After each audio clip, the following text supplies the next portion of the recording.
So I've shown you how Sky News Australia is giving you more truth in a few minutes of coverage about our current president than entire weeks of coverage that you find in our modern day Pravda-esq media giants reporting. Now I want to talk to you about something that's a little bit more serious.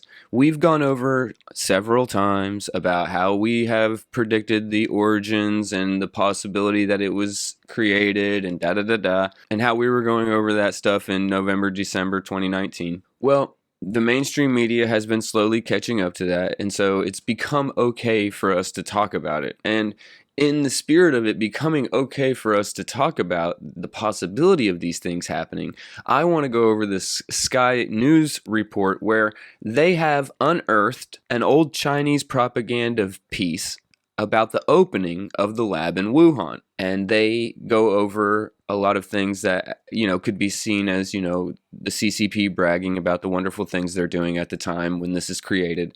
But it provides some very important insights that directly contradicts Peter Daszak and Fauci and a lot of the assertions that were made throughout this entire situation. Let's go over this now. It really is unbelievable. Institute of Virology is the lab under investigation by international intelligence agencies examining whether an accidental leak may have started the global pandemic. Tonight, we have new information that will be of great interest to the probe announced by US President Joe Biden. We can show you footage from inside the Wuhan Institute of Virology and interviews with the very scientists at the heart of one of the greatest cover-ups the world has ever seen. How did the COVID-19 global pandemic start? Did the virus derived from bats end up in the Wuhan lab, causing an inadvertent leak? Or was there an infected worker? Notice how the news anchor does not give any other type of explanation except for two different kinds of explanations that both come out of the Wuhan lab. Evidence from this footage will shed more light on some of these questions. The Wuhan Institute of Virology was built by the Chinese and French governments in a deal designed to promote international scientific research. As you can see, French and Chinese leaders attend a ceremony marking the signing of the agreement, and China's President Xi Jinping visits a level 4 lab in France. For the first time, we hear there were intense clashes behind the scenes. So this was built in conjunction with France, and we talked about this way back when we went over this the first time. And then the French were booted out of the lab. But Xi Jinping came and visited level 4 biosafety labs in France before they started this. 中法合作经历了不同理念和文化背景的激烈的冲撞，我们经过10多年的艰苦努力，共同完成了实验室的建设。 That admission from the Deputy Director of the Wuhan National Biosafety Level 4 Lab, Song Dongling, in this extraordinary video produced by the Chinese Academy of Sciences back in May 2017. The video marks the launch of the laboratory. It's called Persistence Unyielding, the construction and research team of the Wuhan National Biosafety Level 4 Laboratory. In this video, Song also admits they had no prior experience in the area of biosafety, yet they were dealing with some of the world's most dangerous pathogens. 我们2004年在接受建设任务之初，我们国家没有批示实验室设计与建设的经验，缺少高压灭菌锅以及人员防护的生命维持系统的使用与管理经验，国家的技术规范也在完善之中。 No prior experience, yet they were genetically manipulating bat coronaviruses in highly dangerous experiments. After relying on the French government to both fund and build the lab, when it was complete, the French were immediately kicked out. The French government was furious, as this was supposed to be a centre of international cooperation, and it raised alarm bells in French intelligence. There were grave concerns about what the scientists could be hiding and what biological research they intended to conduct. Since the outbreak of COVID-19, there's been worldwide scrutiny on the Wuhan Institute of Virology, its scientists, its experiments, and its laboratories. This newly unearthed video features an interview with Shezheng Li, the Director of Emerging Infectious Diseases, from before she famously became known as the Batwoman. P4 这种平台呢，为我们提供了一个更好的一个防护平台。那么这个防护平台可以保证。I always find it interesting the protective equipment that they use whenever they're dealing with aerosol viruses in a lab, and then what they suggest could work for us. 我们从事四级病原研究的这些科研人员有一个安全的工作环境。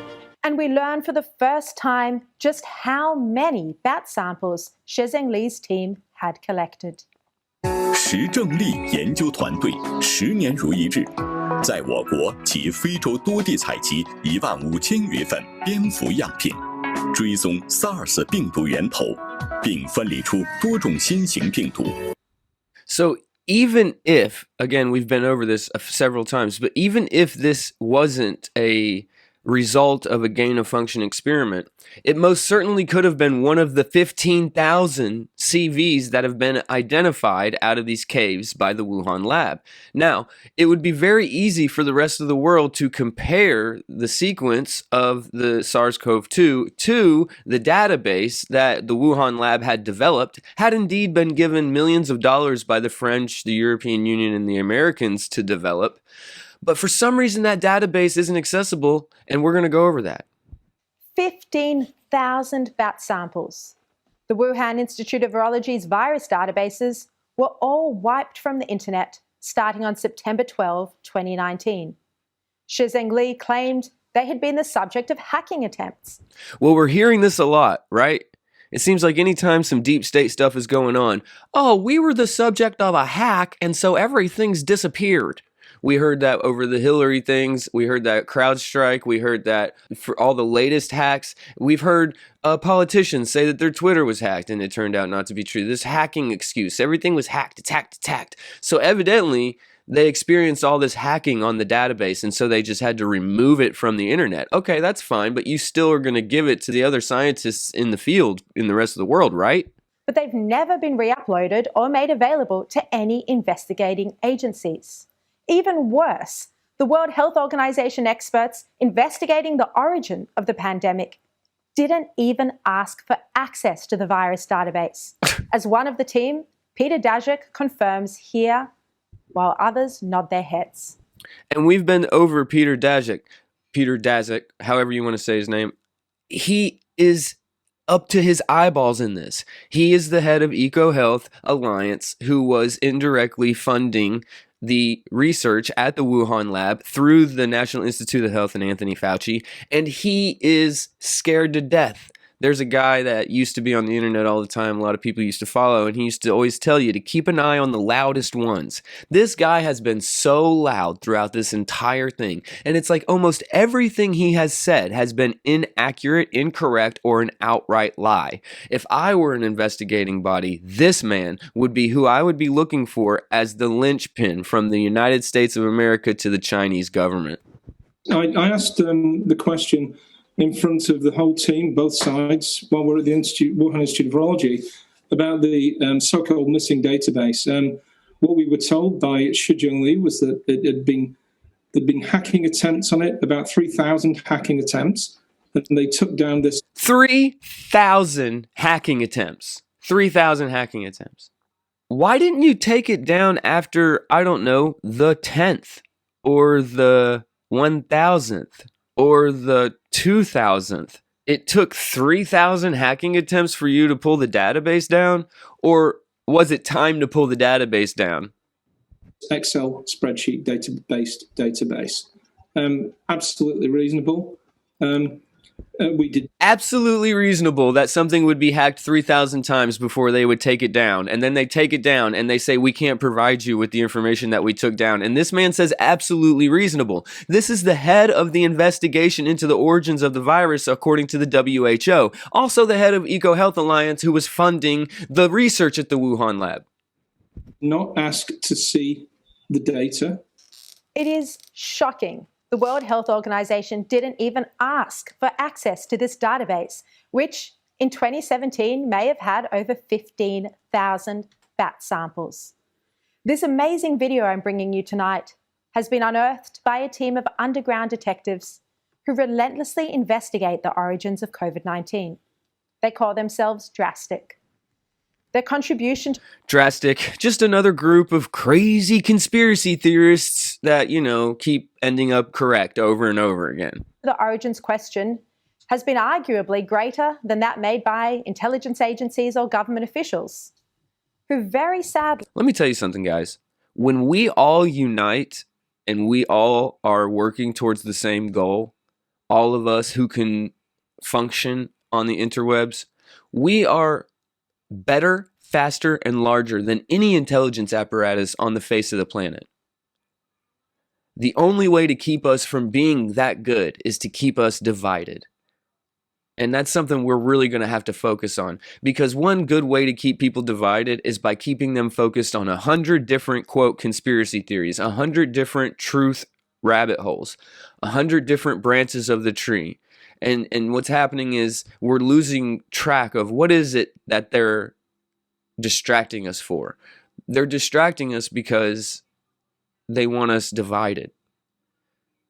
People say, well, why don't they get rid of the flat earth thing? Or why did they attack the Q thing? Why did they not attack this and that? And why do they allow this and don't allow that? You guys, it's very simple. They allow this and don't allow that. And sometimes they'll switch it and allow this and not allow that. And the whole thing is to just keep people divided. Divided in their opinions, divided by their egos, divided in their research, divided in every way, shape, or form. And it's very obvious when politicians try to divide us as a population by race and by gender and by sexual preference. But I feel like a lot of us who are on the internet and doing our own research, we're not recognizing that there's another way to divide people. And that is in our field, in the research field, the people who are really digging at the truth and want to know. It's to create all these different alternate things for us to get sidetracked on and focused on. So many different research topics. Some of them are legitimate, some of them are legitimately made up, but they're there and they're only there to keep us distracted. And the hard part is for us all to unite under the same goal. And it's very easy to do that from a top-down intelligence agency, but it's very difficult to do that in a loose republic of highly intelligent autists that are on the internet doing their own research. It's kind of hard to get us all in sync. And I think the Anon was a bit of an experiment on whether or not that could even be done. Anyways, I digress. Until only recently, treated this crucial issue of how the virus started as a cold case.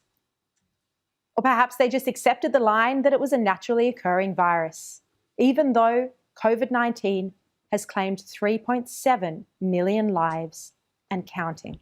And this is an important point that she's making, and we can get off on so many tangents about what she just said about the death count, blah blah blah. But the important part is that if the reality is true, and this many people died, and it's this huge, and it destroyed the economies of all of the Western world, and all this, why is it that there's this immense apathy when it comes to finding out where it came from, why, and how? It's like everybody wants to know everything about everything, follow science, except there. Don't follow science there. Science, stop. Stop right there, science. One of Drastic's members, Jesse, a digital archivist, made this video discovery along with the group's coordinator, who goes by a pseudonym of Billy Bosticson for safety reasons. Billy's written a research paper delving into the question of whether the Wuhan lab kept live bats. This question has been hotly contested since the early days of the outbreak. Peter Daszak, who I just showed you didn't ask for the virus database when he visited Wuhan, has also denied there were bats kept at the Wuhan lab. In a December 2020 tweet, he said, "No bats were sent to Wuhan lab for genetic analysis of viruses collected in the field. That's not how science works. We collect bat samples, send them to the lab." I just have to stop this right now because I'm looking at this. You see so he sent this out back then when she gave the date, and it's obviously a lie, but look at the tweet. What are the two words that are capitalized? It's almost like that was a coded message to do something. Release bats where we catch them. Then in a second December 2020 tweet, he repeated the claim again. He said, This is a widely circulated conspiracy theory. This piece describes work I'm the lead on and labs I've collaborated with for 15 years. They do not have live or dead bats in them. Okay, so here's the thing that he's doing, right? He's arguing semantics and making it sound wildly crazy. So he's saying they have 15,000 samples. They sample the bat in the cave and they release the bat, okay? They don't bring the bat into the Wuhan lab. That's the semantic argument he's making. So instead of the bat coming to the Wuhan lab and then them extracting the deadly virus, they're extracting the deadly virus in the cave and bringing the deadly virus into the lab, and that's the difference that he's pointing out here. But what is it? It turns out that what he's doing, even with that argument on semantics, is a lie. The actual bats were there. There is no evidence anywhere that this happened. It's an error that I hope will be corrected. Well, guys, that is gaslighting. Gaslighting. The amount of gaslighting being done by the people who are criminally involved in this and the media that is supporting them is disgusting. Tonight, explosive footage from inside the Wuhan Institute of Virology indicates his statements are wrong. It is not a conspiracy to say there were live bats at the lab. It is a fact. And as you can see, this video shows bats in a cage at the Wuhan Institute. You can also see there a researcher feeding a bat with. You saw the separate cages with the feeding devices attached to them. You see the researcher in the lab here feeding this bat a worm. You guys, this is just, if Peter Daszak does not have to answer for this, then nobody has to answer for anything. The worm. And in this image, we can see researchers out capturing bats, and a bat even hangs off a researcher. Now, to be fair, all of that was out in the field. This picture, I assume, was out in the field as well. It's just crazy the wanton way that they conducted their research. Researcher's hat. In another image, there are mouse cages, hundreds of them. We know that the Wuhan Institute of Virology was using humanized mice for experiments to see which coronaviruses could infect humans. And this is a fact. They were doing that. Those are humanized mice. And something I would just like to point out to folks, we're still missing like this species X that was the carryover species that allowed the virus to so easily affect humans. And the reason why the ex-head of the CDC, Dr. Redfield, and others think that it was a gain-of-function result is because it is so easily transmissible among humans, seemingly without that missing link species. And I would just like to put forward that a humanized mouse would be a pretty good intermediary species. So if this was an accidental thing and they were infecting humanized mice and then that was somehow mishandled by somebody and we know people got sick at the lab. In some experiments, they used the humanized mice to make viruses that couldn't previously infect humans do exactly that. These experiments, called gain-of-function, aim to make viruses more infectious and more virulent to try and predict which may cause a pandemic. This footage, had it been available early last year, may have reshaped the entire narrative around the potential origin of COVID-19. Back then, we were told there were no bats at the lab, but we were told that disease-ridden bats were sold and butchered at the wet market. You'll remember this led to calls from presidents and prime ministers the world over to shut down wet markets. And videos did the rounds of Chinese people eating bat soup. In fact, bats were never sold at the Wuhan wet market, and the videos were nonsense. Daszak must have... Also, remember the videos of them, people dropping dead like they were having a heart attack? Remember this?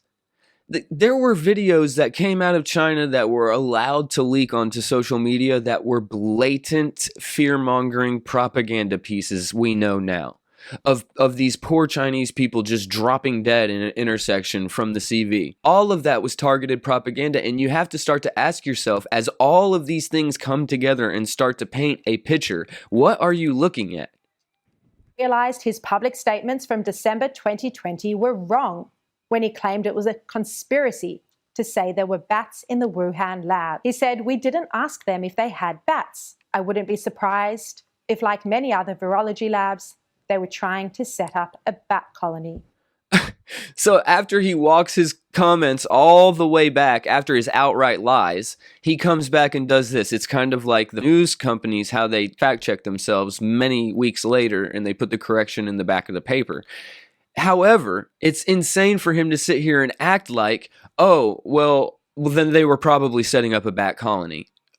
It's insane. I know it's happening in labs here and in other countries. That was just June 2021. Had governments known a year and a half ago there were live bats at the Wuhan lab, this would have been crucial information when they were making their assessments about how the virus may have leaked. Daszak is also the scientist who organized... Imagine the exact opposite of what everybody thought back then is turning out to be true. No bats at the wet market. Yes, bats at the lab. Drafted and signed the letter in the Lancet that said it was a conspiracy to suggest the virus may have leaked from a lab. While investigating my book, What Really Happened in Wuhan, I discovered that Daszak was invited to brief the FBI and the Office of the Director of National Intelligence at a meeting on February 3rd, 2020, in the earliest days of the outbreak. Misinformation was a key topic at that meeting. They had Peter Daszak there giving them misinformation in the briefing about misinformation. He's also now leading the Lancet's own investigation into the origins issue. He's co-authored scientific papers with Shizheng Li and gone bat sampling with her. And he's funded her research with grants from Anthony Fauci's NIH. His very involvement in the World Health Organization investigation was an extreme conflict of interest. Given his initial denials about the presence of bats in the Wuhan lab, a fact I've just shown is false, how can the entire World Health Organization and its report be trusted at all? It cannot. It absolutely cannot. And neither can the Lancet investigation that's happening right now, and neither can the Biden intelligence investigation that's going on currently. And neither can the media. Except maybe Sky News. Maybe. How can the investigation the Lancet is now doing be trusted? Not long after Daszak and others who'd worked with Shizheng Li briefed the intelligence community, they released a statement saying the virus was not made. The intelligence community also concurs with the wide scientific consensus that the COVID-19 virus was not man-made or genetically modified. You see how they weaponize the, quote, wide scientific consensus? That statement from the Office of the Director of National Intelligence on the 30th of April last year. This statement is very clearly false. It always was false. There is no scientific consensus that the virus had a natural origin. It's something Flinders University Professor Nikolai Petrovsky pointed out over a year ago. Better adapted to infect humans than any other animal. And that's surprising because we're not aware that it actually has had the opportunity to adapt to this human receptor before. So it really looked like this was a virus that is optimally designed to infect humans. Peter Daszak's conflicts are clear. He is compromised and should never have been involved in briefing the White House or its intelligence agencies or investigating the origin on behalf of the World Health Organization. He personally thanked Anthony Fauci in an email when Fauci publicly said the virus was natural. Fauci himself is also riddled with conflicts, given it was grants from his own agency that funded this dangerous research in Wuhan. He should never have been allowed to give any advice or any briefings on this issue of gain of function to the White House. Yet he's the top medical advisor to the president on the coronavirus, and he told the public this was a natural virus. He only changed his tune recently, even though he knew at the time, we know there was advice to him at the time, that the sequences of SARS-CoV-2 looked like they may have been genetically manipulated. Let's quickly recap why Fauci said just last week that he funded this research in China. So you don't want to go to Hoboken, New Jersey, or to Fairfax, Virginia, to be studying the bat-human interface that might lead to an outbreak. So you go to China. Now, we covered the letter from Daszak to Fauci. We covered Fauci's change and everything on the BitChute video. I can't cover that. I can't get into it in detail here because some of the reality of it goes against the scientific consensus, and that will get me deleted. Now, to finish, here's where the video gets even more concerning. In one of the biggest revelations, it even discusses the technical support that's in place in case there are any accidents. 这就是我们的中央监控室。我们中央监控室的工作人员时刻跟实验室的人员保持着及时的通信联络，对他们的实验情况以及意外提供必要的技术支持。Let's just hear that last bit again. 人员时刻跟实验室的人员保持着及时的通信联络，对他们的实验情况以及意外提供必要的技术支持。An admission that accidents do happen in laboratories. They are common. They have cameras set up to capture any accidents. I'm guessing the World Health Organization didn't ask to see the security footage from October when there was a blackout at the compound, or from September when the virus databases were suddenly pulled offline. So, September, the virus databases were removed. October, there was a blackout. Oh, don't forget, Kary Mullis dies in August. So Kary Mullis dies in August. September, all the virus databases are removed from the lab from Wuhan. October, there's a blackout that happens. November, a couple people get sick. China starts killing scientists that are talking about it. We start seeing the videos. You guys... In the video, there is also the promise of transparency with the world. The statement would be laughable if it wasn't so deeply tragic. 它是国家安全体系的重要组成部分，必将为维护人民身体健康和世界和平做出贡献。未来，中国科学院武汉病毒研究所将构建集高等级生物安全实验室、生物资源库和大数据中心为一体的世界一流大型科技共享平台。 But instead of a world-class facility intent on sharing their latest discoveries, the laboratory kicked out the French at the first opportunity and shut its doors.